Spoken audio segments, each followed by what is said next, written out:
यूं ही नहीं होती हाथों की लकीरों के आगे उंगलियां, यूं ही नहीं होती हाथों की लकीरों के आगे उंगलियां, ऊपर वाले ने भी भाग्य से पहले मेहनत ही बनाई है।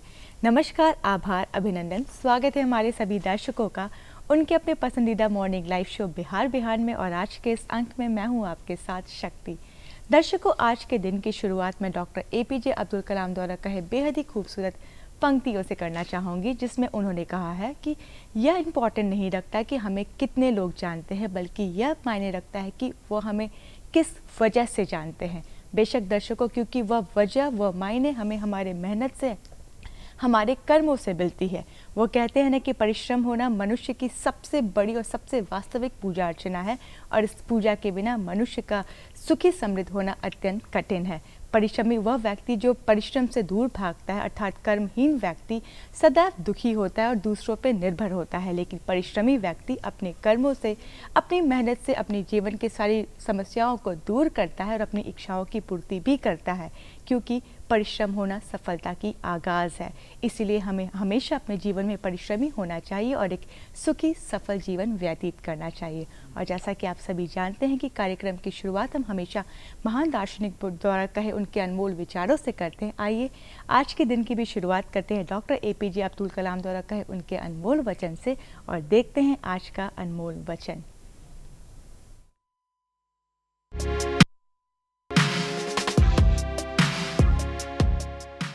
डॉक्टर एपीजे अब्दुल कलाम ने कहा था, मैं इस बात को स्वीकार करने के लिए तैयार था कि मैं कुछ चीजें नहीं बदल सकता।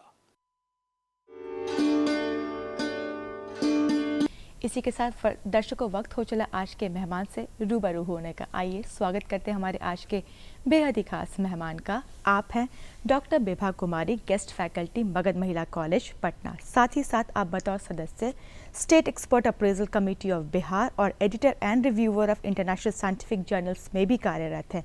और आपके बेहतरीन प्रदर्शन के लिए एवं योगदान के लिए आपको नेसा विमेन एक्सीलेंस अवार्ड 2022 और कई इंटरनेशनल ट्रैवलशिप फेलोशिप अवार्ड से भी सम्मानित किया गया है। विभा जी, आपका बहुत बहुत स्वागत है हमारे कार्यक्रम बिहार बिहार में। नमस्कार शक्ति जी, और दर्शकों को भी मेरा नमस्कार। जैसा कि विभा जी कहते हैं कि जितना महत्व मनुष्य के जीवन में कपड़ा, पानी, हवा और भोजन का है, उतनी ही महत्व शिक्षा की भी है। शिक्षा हमें जीना सिखाता है, हमारे चरित्र निर्माण से लेकर हर एक संभव विकास में ये सहायक है। इस पर आपकी क्या कुछ विचारधारा है? बात तो आपने बिल्कुल सही कही कि शिक्षा हमें सिर्फ जीने की कला ही नहीं और जीने के मार्गदर्शन को ही नहीं, बल्कि बहुत कुछ देते हैं। सच पूछिए तो शिक्षा का मतलब ये नहीं है कि हम किसी विद्यालय या महाविद्यालय से ही शिक्षित होते हैं, बल्कि सबसे पहली शिक्षा हमें प्रकृति देती है, जिस प्रकृति में हम सबसे पहले अपना कदम रखते हैं। और उसके बाद हमारे जो पारिवारिक लोग हैं, जैसे हमारे परिवार में माता पिता, और उन सब से सीखने का मौका मिलता है। लेकिन ज़्यादातर लोग सोचते हैं कि शिक्षा यानी कि विद्यालय और महाविद्यालय से उनको जोड़ा जाता है। तो महत्वपूर्ण बात यह है कि हम जब से जन्म लेते हैं और जब से हमारी धीरे धीरे जानकारी हासिल करने की क्षमता बढ़ती है, तब से हम कुछ न कुछ सीखने का प्रयास करते हैं और सीखते ही रहते हैं। तो सीखने का माध्यम हमारा इनफॉर्मल होता है, क्योंकि हम अपने आसपास के लोगों में जो भी हाव भाव, बिहेवियर, जो कुछ भी होता है उनसे सीखते हैं, या फिर वो लोग जो हमें सिखाते हैं उनसे सीखते हैं।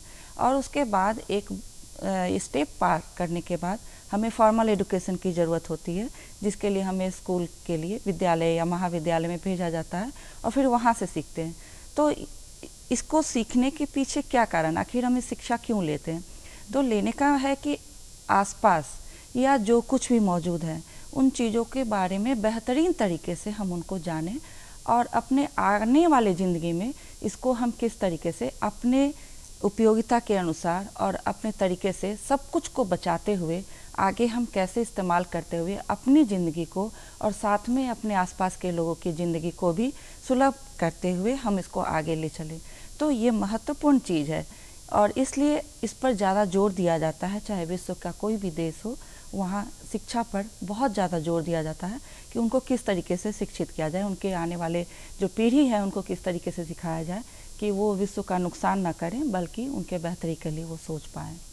बिल्कुल सही कहा कि शिक्षा ना सिर्फ पढ़ना लिखने की एक कला है, बल्कि खुद को किस तरीके से लोगों के सामने या खुद के जीवन को किस तरीके से जीना है, वह भी एक शिक्षा की ही कला है। जी। जैसे कि आप बतौर गेस्ट फैकल्टी एक लंबे अरसे तक महाविद्यालय में कार्यरत हैं, जी। ऐसे में आपकी क्या कुछ जिम्मेदारी हैं? देखिए, जहाँ तक एक विजिटिंग हो या एक गेस्ट फैकल्टी हो, मेरा काफ़ी लंबा समय गुजरा। 2004 में मैं कॉलेज में फ़र्स्ट टाइम गई थी, तो उस वक्त से लेके अभी तक मैं लगातार विजिटिंग और गेस्ट फैकल्टी के रूप में ही काम कर रही हूँ। लेकिन जो मेरी जिम्मेदारी है वो बिल्कुल उसी तरीके से है जैसे एक रेगुलर टीचर्स की होती है। तो वहाँ पर मेरा भी वही योगदान रहता है कि जो हमारे स्टूडेंट्स हैं, विद्यार्थी हैं, जो भी विद्यार्थी हैं, चाहे वो ग्रेजुएशन के लिए हैं या पोस्ट ग्रेजुएशन के लिए, उस लेवल पर जा कर के उनको जो जानकारी हासिल करना है उसमें हम लोग मदद करते हैं। मतलब इस कॉलेज में जाने के बाद स्टूडेंट्स को पढ़ाने का जो एक तरीका होता है उसमें गाइडेंस ज़्यादा होता है, यानी आपका एक सहयोग उस तरीके से हो कि उनके पढ़ने की दिशा में आपका एक योगदान रहे कि वो किस क्षेत्र में जाना चाहते हैं, किस क्षेत्र में काम करना चाहते हैं, या जो जिन भी बातों को समझना चाहते हैं उनको उस तरीके से आप मदद करते हैं। तो वो चीज़ होता है। उसके बाद एक लेवल आने के बाद उनको थोड़ा शोध कार्य पर भी जाना होता है, तो उसके लिए भी आप एक शिक्षक की भूमिका होती है। तो गेस्ट फैकल्टी के नाम पर तो हम लोग भी उसी तरीके से सारे विद्यार्थियों को पहले तो जो उनके सिलेबस होते हैं, जो उनके करिकुलम के अनुसार चलना होता है, उसके अनुसार उन लोगों को शिक्षित करते हैं। जो भी उनके सिलेबस उसको पढ़ाने का काम होता है वो सब करना होता है, और साथ ही साथ उनका सब कुछ, यानी कि जो थ्योरी होता है या प्रैक्टिकल होता है, सब में हम लोग का योगदान रहता है।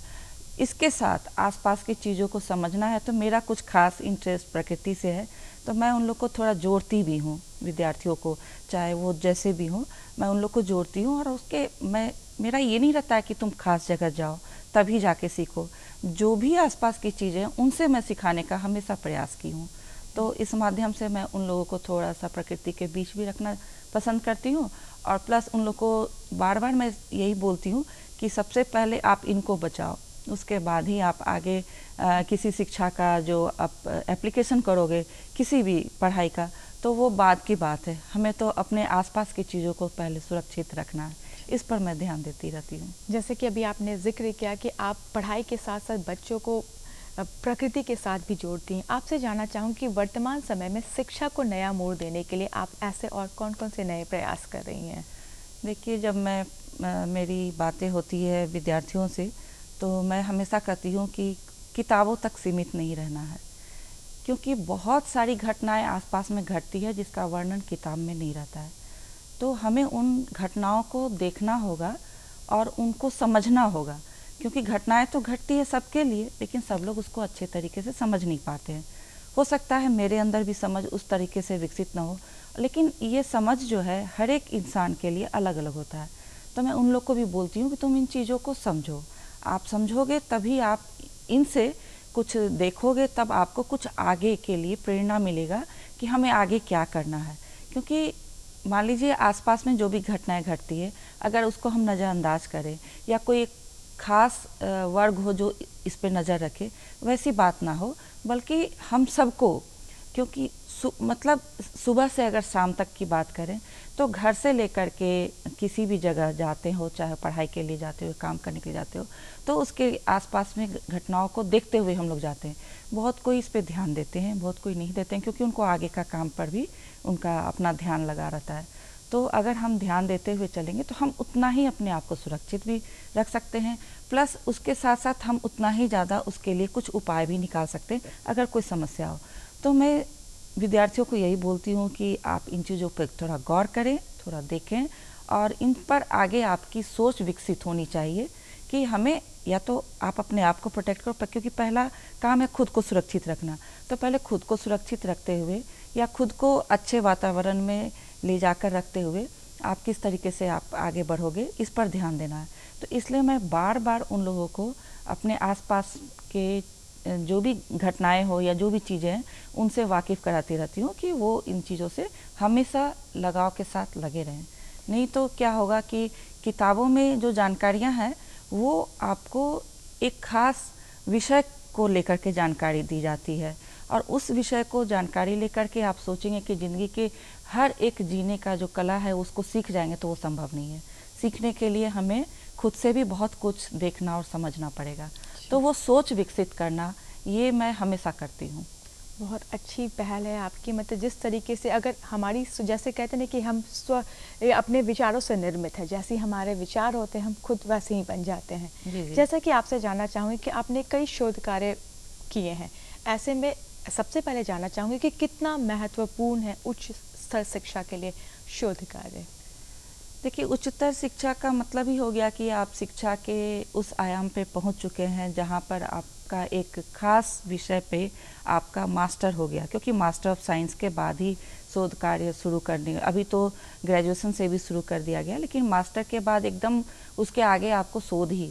तो जब आप मास्टर साइंस में जाते हैं तो वहाँ तक आने के बाद एक खास विषय को लेकर के उसके एक खास ऊंचाइयों तक पहुँच चुके होते हैं। उच्चतर शिक्षा का मतलब ये, तो वहाँ पर जब आप पहुँच जाते हैं तो उसके आगे आपकी समझ इतनी विकसित हो चुकी होती है कि आप कुछ नए चीज़ों को भी समझने के काबिल हो जाते हैं, यानी खुद से समझना और खुद से जानकारी लेना। और बहुत सारी जिज्ञासा आपके मन में आएगी कि अगर इसमें ये डाल के देखूँ तो क्या होगा, या अगर ऐसा कुछ सिचुएशन कर दिया जाए तो उसमें क्या हो सकता है। तो ये सब कुछ मतलब हम लोग के नज़र के सामने आना शुरू हो जाता है जब उस स्तर तक पढ़ाई होती है। तो वैसे कंडीशन में क्या होता है कि वहाँ जा कर के जब आप उस जो भी आपके अंदर आते हैं विचार कि नहीं हमें इस पर जानकारी और गहन अध्ययन की ज़रूरत है, वो अध्ययन आपको कहीं और नहीं मिलेगा बल्कि खुद से करना होता है। तो शोध कार्य का मतलब यही हुआ, कुछ तो पहले से जो किए होते हैं, अगर उसको पढ़ते पढ़ते अगर अचानक ध्यान में आ जाता है कि इन्होंने तो इतने दूर तक काम किया, इसके आगे क्या होगा, तो वो जो विचार आए तो उस पर अगर हम काम करते हैं तो हम एक तरीके से उस जो भी अभी तक का जो शोध कार्य हुआ उस पर हम और आगे ले जाते हैं। यानी जो जानकारियां हमें अब तक मिली है उस जानकारियों में हम और कुछ इजाफा कर देते हैं कि हम कुछ आगे ले जाएं। और इस वजह से जो आपकी शिक्षा हुई उच्चतर शिक्षा, यानी कि जब आप ऊंचाइयों तक आप शिक्षित हो गए हैं, तो उस शिक्षा को पा करके आपने जानकारियों में कुछ इजाफा किया, यानी आपका योगदान रहा कि हम कुछ और ऐड ऑन करें। तो इस तरीके से आप ऐड ऑन करते हैं।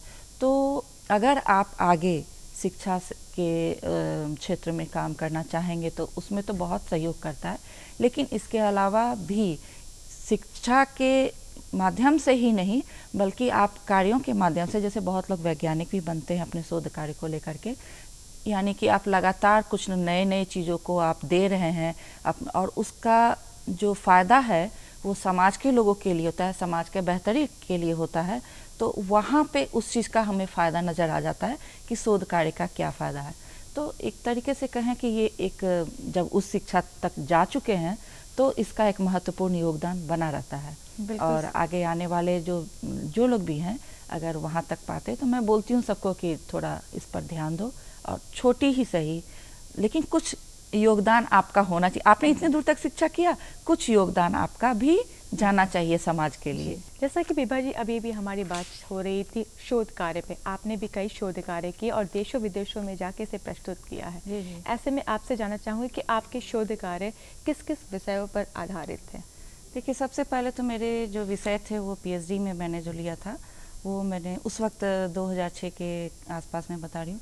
आर्सेनिक प्रॉब्लम बहुत ज़्यादा हुए थे, मतलब स्टार्ट हो गया था इसमें वेस्ट बंगाल में तो शुरू हो चुका था, बिहार में भी उसके आने शुरू हो गए थे ग्राउंड वाटर में। तो मैंने सबसे पहले उसी पे कार्य किया था, मछलियों पे, चूँकि मेरा fish and fishery science master में एक स्पेशलाइज्ड पेपर था, तो मैंने उस पर काम किया था। तो वहाँ से शुरू हुआ। तो पीएचडी तो एक रेगुलर मोड पे जैसे होता है। फिर मेरे पब्लिकेशंस जो थे पीएचडी के, मेरे 3 पेपर इंटरनेशनल जर्नल में आए। और उसके बाद जब मैंने मास्टर्स को पढ़ाना शुरू किया, मास्टर ऑफ साइंस में, तो टॉक्सिकोलॉजी वर्क था। तो चूँकि मेरा सब्जेक्ट टॉक्सिकोलॉजी को भी कवर करता था, बायोकेमिस्ट्री को भी कवर करता था और फिर बायोलॉजी का भी कभी कवर करता था। तो जब मैं टॉक्सिकोलॉजी पढ़ाई तो स्टूडेंट्स लोगों को मैंने बोला कि तुम थ्योरी नहीं बल्कि खुद से प्रैक्टिकल करो, खुद से समझो कि ये टॉक्सिक वर्क कैसे होता है और कैसे करना होता है। तो उन लोगों को सिखाया। तो उस क्रम में मैंने कुछ ऐसे काम किए। तो उस वर्क को मैंने जब एक इंटरनेशनल कॉन्फ्रेंस में सबमिट किया तो मेरा एक्सेप्ट हुआ। फिर मैंने डीएसटी को ट्रैवल ग्रांट्स के लिए अप्लाई किया था, तो उन लोगों ने भी एक्सेप्ट करके मुझे ट्रैवल ग्रांट दिया। तो सबसे पहले मेरा जो फॉरेन में यानी विदेश में जो प्रेजेंटेशन हुआ वो उसी वर्क को लेके हुआ, यानी कि मेरे जो पीएचडी के बाद जो स्टूडेंट्स को मैंने सिखाने के लिए काम किया था उसको लेके हुआ। तो उस लेवल तक वो काम थे, और वहाँ पे मैंने 3 पेपर इंटरनेशनल कॉन्फ्रेंस में डाला था, जो 2 इटली में गए और 1 वियतनाम गए। तो मैं वियतनाम जा सकी। इटली में भी मेरा ट्रैवल ग्रांट्स कंप्लीट हो चुके थे, लेकिन चूँकि वीज़ा का प्रॉब्लम हुआ था तो नहीं जा पाए। उसके बाद मेरे कुछ उससे रिलेटेड और भी वर्क थे जो मैंने इंडोनेशिया में, फिर मलेशिया में, फिर इसमें ताइवान में और बैंकॉक में जो मैं गई थी ना, तो मैं लगातार जो फिशेस कम्युनिटी के पास जाती थी फ़िश लेने के लिए, और उनको कुछ ऑर्डर देती थी फ़िश को देने के लिए, क्योंकि मेरा जो फ़िश था वो मांगुर मछली था, जो देसी मांगुर था, तो वो बहुत कम मिलता था। ऐसे मांगुर मिलता है मार्केट में, लेकिन वो देसी नहीं है। तो देसी के लिए मुझे खास एक कम्युनिटी था, उनको बोलना पड़ा कि आप लोग जहाँ से भी लाते हो दो, तो वे लोग लाकर देते थे। तो उससे क्या हुआ कि वहाँ जो बार बार जो जाना होता था मार्केट में, फ़िश मार्केट में, तो वहाँ के सोशल और इकोनॉमिकल कंडीशन को पर भी मेरा अचानक से वो ध्यान गया। तो मैं सोशियो इकोनॉमिक पर भी वर्क करने लगी, जेंडर पर भी वर्क करने लगी। तो मैंने 2014 में लखनऊ में एक जेंडर में एक ग्लोबल सिंपोजियम हुआ, तो वहाँ मैंने उस प्रॉब्लम को लेकर के मैंने प्रेजेंट किया था कि जो मछली बेचने वाली होती हैं वो ज़्यादातर, पहले बेचने वाले होते थे वो ज़्यादातर महिलाएं होती थी, और मैंने खुद देखा कि पटना में महिलाएं ज़्यादा बेचती थी और आजकल पुरुष भी बेचने लगे और उनकी संख्या लगातार बढ़ रही है। मैंने इस इशू को वहाँ दिया था, तो वहाँ मुझे हाईली कमेंडेड पेपर के रूप में अवार्ड भी किया गया था। उसके बाद जेंडर को ही लेकर के मैंने थाईलैंड में भी पेपर प्रेजेंट किया था। तो इस तरीके से अगर आप देखें तो जैसे कि मेरा मलेशिया में हुआ था वो पर्यावरण को लेके हुआ था, जैसे गंगा रिवर का पानी जिस तरीके से कम हो गया और बालू की मात्रा बढ़ गई और मछलियों की संख्या भी कम गई, उस पर मेरा काम मछली पर था, लेकिन वो बालू मतलब पर्यावरण से संबंधित था, तो पर्यावरण को लेकर के ही हुआ था। तो अगर पूरी तरीके से देखें तो मेरा बायोमेडिकल साइंस में भी था, फिशरी साइंस में भी था, जेंडर पे भी मैंने काम किया, और मेरा जो कि टॉक्सिकोलॉजिकल वर्क था या फिश फिजियोलॉजी, या कहिए कि मेरा जो सब्जेक्ट जूलॉजी था तो उसको भी कवर किया था। तो इतने साथ मैंने 1-2 काम करते करते मेरे इतने ब्रांच आ गए, निकल गए, और इस तरीके से मुझे मौका भी मिला कि मैं कई देशों में जा कर के प्रेजेंट कर पाई।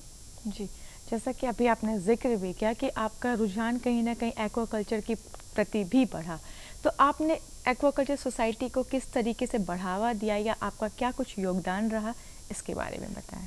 अभी जो मैंने बताया कि वियतनाम के लिए मैंने जो डीएसटी से ट्रैवल ग्रांट मिला था, तो उसमें मैंने वर्ल्ड एक्वाकल्चर सोसाइटी का ही वो कॉन्फ्रेंस हो रहा था, तो मैंने उसमें दिया था। तो वहाँ जाने के बाद मैंने देखा कि वहाँ हर तरह के लोग आए हुए थे, एकेडमिक, बहुत सारे एकेडमिक इंस्टीट्यूट के जो रिसर्चर्स थे या जो प्रोफेसर थे वे लोग आए हुए थे। तो उन लोगों से एक मौका मिला मिलने जुलने का और जानकारी हासिल करने का। तो वहाँ जब मैं गई तो उस वक्त मैं उस ऑर्गेनाइजेशन को बहुत अच्छे से नहीं जानती थी, फिर उन लोगों के माध्यम से मुझे जानने का मौका मिला। फिर उसके बाद उन्होंने 2015 में बतौर मुझे सेशन चेयर के रूप में ही उन्होंने इनवाइट किया था, और फिर मैं वहाँ जा सकी। और चूँकि वर्ल्ड एक्वाकल्चर सोसाइटी पूरी दुनिया में जो एक्वाकल्चर का काम होता है, चाहे वो फिशिंग का काम होता है ओशन में या रिवर में, या फिर वो लैंड में जो एक्वाकल्चर का काम होता है, जो आप देखते हैं पोखर में लोग मछली पालन का काम करते हैं, तो उस तरह के जितने भी काम होते हैं सिर्फ मछलियों के लिए ही नहीं, बल्कि वो प्राउन के लिए भी होता है, या जो मोलस्कन होते हैं, ऑयस्टर वगैरह होते हैं, उन सब के लिए भी जुड़ा हुआ है।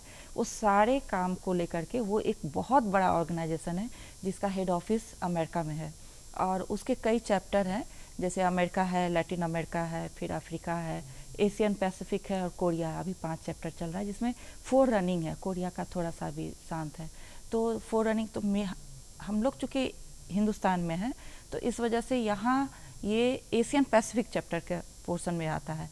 तो जो लोग भी जिस कंट्री से ऐसे बिलोंग करते हैं, उसका किस कॉन्टिनेंट में आता है, उसके हिसाब से उसका चैप्टर भी डिस्ट्रीब्यूट होता है। वैसे चॉइस बेस्ड है कि अगर हम यहाँ इंडिया में रह करके भी अगर अमेरिका का लेना चाहें तो ले सकते हैं। तो सबसे पहले तो उस ऑर्गेनाइजेशन का मेंबरशिप लेना होता है। फिर ये ऑर्गेनाइजेशन पूरी दुनिया में हर एक कंट्री में काम कर रही है और इनकी कोशिश रहती है कि हर उस नए जगह पे जा कर के इसका कॉन्फ्रेंस और ट्रेड शो का काम करें, जिससे कि वहाँ के लोग ज़्यादा से ज़्यादा इसका फ़ायदा उठा सकें। और ट्रेड शो करने का भी काम इसलिए कि इंडस्ट्री जो इससे रिलेटेड है वो वहाँ जा कर के अपना इंडस्ट्री सेटअप भी कर सकती है, प्लस उस इंडस्ट्री से वहाँ के जो फिशरीज कम्युनिटी वाले लोग हैं वो उसका फ़ायदा उठा सकें। तो इसलिए ये ऑर्गेनाइजेशन उस पर काम करती है। बहुत बढ़िया, बहुत अच्छी जानकारी आपने दी। जैसा कि आप बतौर गेस्ट फैकल्टी जूलॉजी डिपार्टमेंट से जुड़ी हुई हैं, अगर अपने राज्य के जूलॉजी हेरिटेज की बात करें तो ये काफ़ी समृद्ध है। ऐसे कई जीव जंतु वृक्ष है जो सिर्फ हमारे राज्य में ही पाए जाते हैं। ऐसी कोई रोचक बातें जो हमारे दर्शकों के साथ आप साझा करना चाहें? देखिए, अगर सही मायने में देखें तो बिहार एक अपने आप में बहुत ही अलग अलग तरीके का यहाँ का भौगोलिक स्थिति है, मगर उसके बावजूद भी जिस तरीके से भौगोलिक स्थिति में बदलाव या उसके जो डिफरेंसेस या वेरिएशंस पाए जाते हैं, उसी हिसाब से यहाँ जीव जंतु पेड़ पौधों में भी वेरिएशंस पाए जाते हैं। अगर हम जंतुओं की बात करें यानी एनिमल की बात करें तो यहाँ पर सबसे अभी जो मोस्ट फेमस जिसको कह सकते हैं, बहुत ही नाम कमाने वाले, वो डॉल्फिन है जो हमारे गंगा में पाए जाते हैं। गंगा तो मतलब गोमुख से लेकर के आपके बंगाल तक जाते हैं, बंगाल की खाड़ी तक। लेकिन बिहार में अगर हम बात करें तो बहुत ही आसानी से दिखने वाला था। हम लोग भागलपुर से बिलोंग करते हैं, मतलब बचपन मेरा वहाँ बीता, चूँकि मेरा घर वहाँ भी था, तो हम लोग हमेशा टाउन से जो उस पार जाते थे तो हर वक्त मुझे वो डॉल्फिन दिखते थे। डॉल्फिन के नाम से हम लोग जानते भी नहीं थे, सॉस के नाम से जानते थे, और वो काफ़ी पुराने तरीके से, पुराने ज़माने से पाए जाते थे। तो आज के डेट में जो हमारे प्रोफेसर हैं, पटना यूनिवर्सिटी के एक प्रोफेसर थे डॉक्टर R.K. सिन्हा, उन्होंने उस पर काफ़ी शोध किया और उनके प्रयास से ही डॉल्फिन को आज के डेट में नेशनल एक्वेटिक एनिमल्स के रूप में भी जाना जाता है। तो ये एनिमल जो है ये हमारे लिए एक तरीके से बोले कि एक धरोहर के रूप में भी है, और उसको हम लोग को सुरक्षित रखना है लंबे वर्षों तक के लिए, क्योंकि ये गंगा में ही पाई जाती है। वैसे कुछ और भी जो आसपास के जैसे ब्रह्मपुत्र में भी देखे गए हैं या सिंधु नदी, तो उस तरीके का नहीं, लेकिन गंगा में बहुत ज़्यादा पाए जाते हैं। और हम लोग के क्षेत्र में जैसे भागलपुर में आप देखें बहुत ज़्यादा पाए जाते हैं, अभी भी आप भागलपुर जाएंगे तो आपको देखने को मिलेगा। उसके अलावा हमारे यहाँ कुछ ब्लैक बक करके है आपको बक्सर में, तो उसको भी सुरक्षित रखने की बात चल रही है। गिद्धों को सुरक्षित रखने की बात करें, क्योंकि गिद्ध की संख्या भी अब धीरे धीरे कम होती जा रही है। उसके बाद आप जाएं तो गरुड़ हैं जो हम लोग के भागलपुर क्षेत्र में पाए जाते हैं। तो गरुड़ पहले हम लोग बहुत आसानी से घर जो गांव जाते थे तो देखने को मिलता था।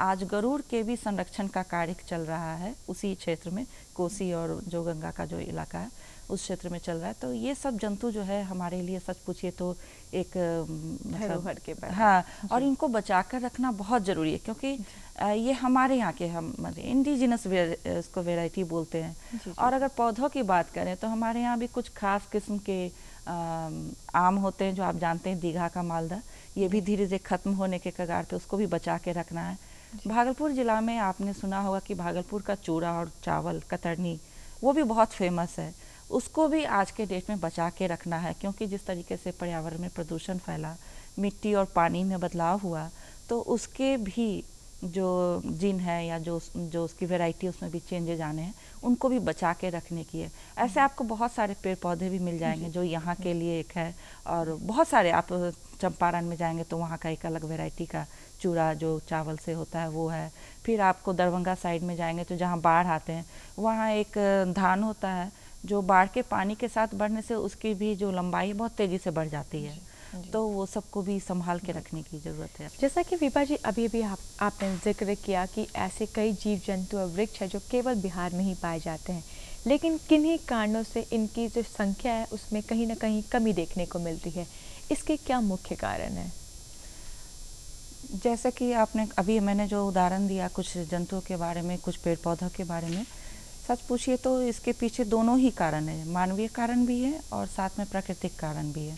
प्राकृतिक कारण अगर आप देखेंगे तो आपको अभी क्लाइमेट चेंज की जो बात हो रही है, या फिर जिस तरीके से हम लोग का वर्षा ऋतु का कम होना, यानी वर्षा ऋतु का अंतराल जो होना चाहिए 3 महीने का होना चाहिए वो कम होना, या उसकी शिफ्टिंग हो जाना, यानी कि जिस मंथ में बारिश होना चाहिए उसमें ना होकर दूसरे मंथ में होना, या गर्मियों का ज़्यादा पड़ना, ये सब कुछ प्राकृतिक कारण है जो कहीं ना कहीं लोगों के वैज्ञानिक लोगों का कारण है कि ये मानवीय कारण से भी हो रहे हैं।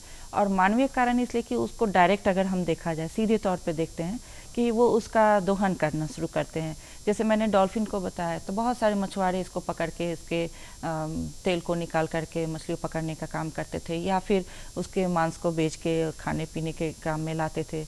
तो इस तरह से काम हुआ। फिर जो गिद्ध है उसको उस तरीके से भोजन नहीं मिल रहा है किसी कारणवश, या उसके भोजन की जो कमी होती है उसके कारण, या जो हमारे यहाँ गौरैया है उसकी संख्या घट रही थी, तो उसमें उसको क्या है कि उसका जो उसके लायक जो भोजन है वो नहीं मिल रहे थे। तो ऐसे कई कारण हैं जिसके कारण मतलब है कि इंसानों की संख्या लगातार बढ़ रही है। जो स्थान जानवरों के लिए था वो भी, उस स्थान को भी इंसान ग्रहण कर रहे हैं, चाहे वो अपने मकान बनाने के लिए करें या खेतों के लिए करें। अभी आप सुन रहे होंगे कि नीलगाय जो है काफ़ी ज़्यादा परेशान कर रहे हैं। बेगूसराय, खगड़िया या इधर आरा डिस्ट्रिक्ट तरफ जाएंगे तो वहाँ भी आपको मिलेंगे। तो ये क्यों जंगल छोड़ करके खेतों के बीच आए? क्योंकि इनको वहाँ उस तरीके से भोजन न मिली, या फिर वहाँ उसके लायक जो उसके जो एक खाद्य श्रृंखला है उसमें कहीं ना कहीं कुछ ब्रेकेज हुए। उस वजह से वो इतनी संख्या बढ़ गई कि ग्रीन ग्रासेस के लिए या उसको खाने के लिए, हरी चीज़ों को खाने के लिए वो खेतों की तरफ जा रहे हैं। तो ऐसे हरकतों के कारण, यानी इंसान के हरकत के कारण, कि उनकी जंगल के जो क्षेत्र हैं उनको कम कर देना, या उनके रहने का जो निवास स्थान है उसको डिस्टर्ब कर देना, तो इसके कारण वो लगातार कमते जा रहे हैं, कम होते जा रहे हैं। पक्षियों की संख्या कम हो रही है, तितलियों की संख्या कम हो रही है, और जो जितने बड़े जानवर हैं उनकी संख्या कम हो रही है। तो ऐसे जो कम हो रहे हैं उसमें अगर महत्वपूर्ण भूमिका कहें तो इंसान की बहुत बड़ी भूमिका है। और नेचर का क्या है, प्रकृति का क्या है कि अगर वो कभी भी कुछ नुकसान भी होता है तो उसको वो कुछ दिनों के बाद वो कवर कर लेते हैं, ठीक कर लेते हैं।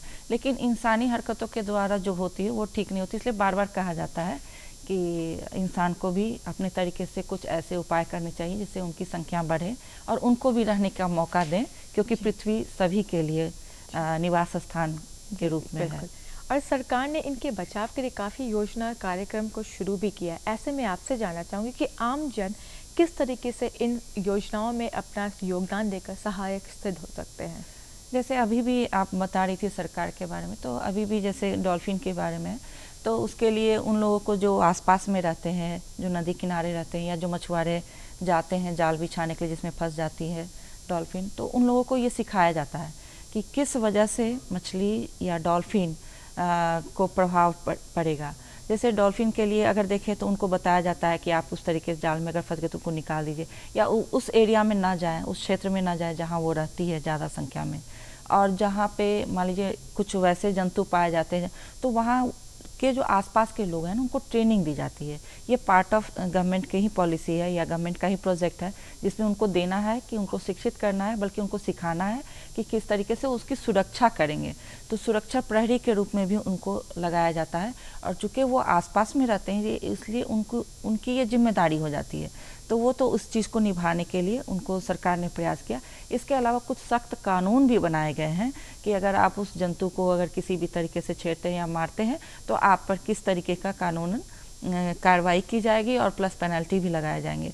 तो दोनों ही तरीके से, कानूनी तरीके से भी है, प्लस लोगों को अवेयर करा के, जागरूक करा के भी बताया जाते हैं कि आपको उसको बचा के रखना है।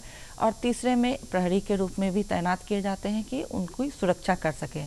तो जागरूकता सबों के लिए, यानी जो हम पास में रहें या ना रहें नहीं, लेकिन हमें जानकारी होनी चाहिए कि ये जो जीव जंतु हैं या ये पेड़ पौधा है ये अब धीरे धीरे ख़त्म होने के कगार पे हैं। तो इनको हमको कैसे सुरक्षित रखना है और लंबे समय तक रखना है, क्योंकि अगर ये रहेंगे तभी हमारे जीवन की कल्पना हो सकती है। अगर इस तरीके से जीव जंतु की कमी होती चली जाएगी तो फिर हमारा भी रहना मुश्किल हो जाएगा।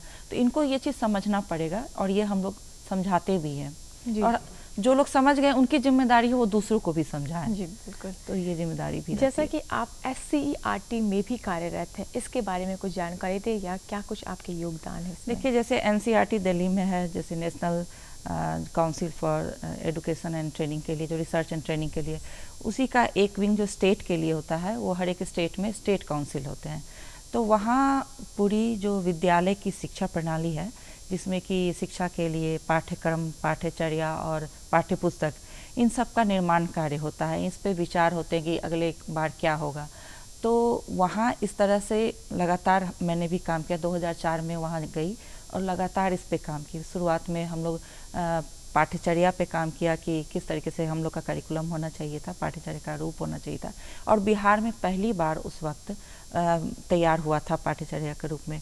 फिर पाठ्यक्रम के रूप में भी है तो जो बहुत सारे अलग अलग स्टेट का भी आया था और जो एनसीईआरटी का जो सिलेबस तैयार किए थे उनको भी लेकर के बिहार के परिप्रेक्ष्य में हम लोगों ने फिर उसका तैयार किया था सिलेबस, यानी पाठ्यक्रम तैयार किया था।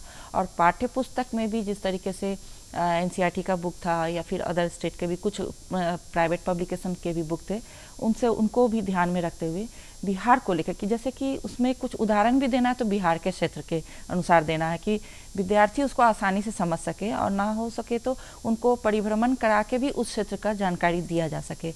तो उस स्थिति में ला करके हम लोगों ने उसको तैयार किया था। अभी फिर से वो तैयारी चल रही है। अभी जो नई शिक्षा नीति 2020 की जो आ गई है ड्राफ्ट पॉलिसी, उसके अनुसार भी हम लोग साइंस फोकस ग्रुप में काम किया। मेरा चूँकि साइंस बैकग्राउंड है, मैंने साइंस फोकस ग्रुप में काम किया था पोजीशन पेपर तैयार करने के लिए। तो अभी पोजीशन पेपर तैयार करके हम लोगों ने भेजा है, फिर वहाँ से जैसे होता है फिर उसके आगे काम होगा। तो पूरी तरीके से अगर आप देखें तो क्लास 1 से लेकर के 12 तक के लिए पूरी शिक्षा के लिए कि क्या होना चाहिए, कैसे होना चाहिए, उसकी तैयारी एससीईआरटी करती है और उसमें हम लोग बतौर रिसोर्स पर्सन के रूप में काम करते हैं। जी, जैसा कि आप एक महिला विश्वविद्यालय से जुड़ी हुई हैं और आपने कई तरह के छात्रों को कई दिशा निर्देश दिए होंगे, ऐसे में आपसे चाहूँगी कि आप हमारे दर्शकों या खासकर हमारी जो युवा है उन्हें चलते चलते क्या कुछ संदेश देना चाहेंगी? ज़रूर कहेंगे। जो हमारे युवा वर्ग हैं उनका कहना है कि वे सिर्फ अपनी जो ज्ञान है उनको सीमित ना रखें, बल्कि और ज्ञान ग्रहण करने के लिए वो आसपास के क्षेत्र या जहाँ भी वो मिलते हैं, जहाँ जाते हैं, वो ज़्यादा से ज़्यादा उसको कवर करने की कोशिश करें, ज़्यादा से ज़्यादा लेने की कोशिश करें और हमेशा ध्यान रखें कि कोई भी वैसे कार्य में वो लिप्त ना हो जिससे कि उनका नुकसान या उनके परिवेश का नुकसान पे वो ज़्यादा ध्यान दें, बल्कि ऐसे चीज़ों को खोजें कि परिवेश को बचा सकें। पूरी जो हमारी पारिस्थितिक तंत्र है उसको वो बचाने में कितना सहयोग कर सकें, चाहे वो किसी भी विषय से हो, ज़रूरी नहीं है उसके लिए विज्ञान पढ़े, किसी भी विषय से हो, वो वहाँ तक आएँ, सामाजिक तौर पे मदद करें। या जैसे आप पारिस्थितिक तंत्र जो पर्यावरण के रूप में अगर योद्धा बन के आना चाहते हैं उस तरीके से मदद करें। या फिर हमारा कहना कि अगर आप मदद नहीं करना चाहते हैं तो कम से कम नुकसान करने की कोशिश ना करें किसी को, क्योंकि अगर आप नुकसान नहीं करेंगे, इस तरीके से अगर हर आदमी नुकसान नहीं करेगा तो फिर पारिस्थितिक तंत्र भी मजबूत रहेगा और पर्यावरण के जो भी जो समस्याएं हैं वो उस तरीके से उभर कर भी नहीं आएगी। वो तो हमारी हरकतों से ही उभर कर आ रही है सामने। विभा जी, आप यहाँ पर आएँ और इतना कीमती समय हमें आपने दिया और हमें हमारे दर्शकों को कई अच्छी जानकारियाँ प्रदान की, उसके लिए तहे दिल से शुक्रिया आपका। शुक्रिया आपका भी और आपका भी शुक्रिया। तो दर्शकों, ये थी हमारी आज की बेहद ही खास मेहमान doctor Vibha Kumari, guest faculty Magadh Mahila college, और जिनसे हमने शिक्षा से जुड़ी कई महत्वपूर्ण जानकारियाँ प्राप्त की। और अब आपको बताना है कि आपको हमारा आज का प्रोग्राम कैसा लगा, जिसके लिए ज़रूरी आपको हमारा पता नोट करना। और हमारा पता है निदेशक डीडी बिहार, दूरदर्शन केंद्र पटना, फ्रेजर रोड पटना 800001, और हमारा ईमेल है director ddkpatna@gmail.com।